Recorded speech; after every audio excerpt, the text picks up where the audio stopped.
అనగనగా ఒక ఊర్లో ఒక అన్న, చెల్లి ఉండేవారు. వారిద్దరూ చాలా కష్టపడి పని చేసేవారు. వాళ్ళిద్దరికీ ఒకరోజు ఒక అనారోగ్యంతో ఉండే కోడి కనిపించింది. ఆ కోడిని తీసుకొని ఇంటికి వెళ్లారు వాళ్ళు. దానికి హెల్ప్ చేయాలని అనుకున్నారు. వాళ్ళు చాలా కష్టపడి ఆ కోడి కోసం మెడిసిన్ కొని తీసుకొచ్చి దానికి తినిపించారు.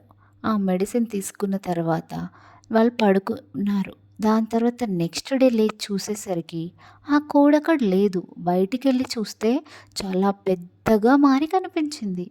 వాళ్ళు చాలా ఆశ్చర్యపోయారు. ఆ కోడి బంగారు గుడ్లిచ్చింది. అప్పుడు ఆ బంగారు గుడ్లను తీసుకొని వాళ్ళు గ్రామస్తులకి పంచి మిగతావన్నీ అమ్మేసి వాటితో వచ్చిన మనీతో చాలా హ్యాపీగా, సంతోషంగా ఉన్నారు.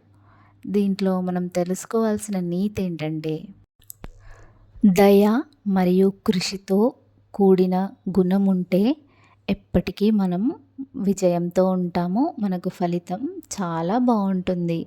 అందుకే అందరికీ హెల్ప్ చేయాలి. మనకి తోచినంత హెల్ప్ చేయాలి. సంతోషంగా ఉండాలి.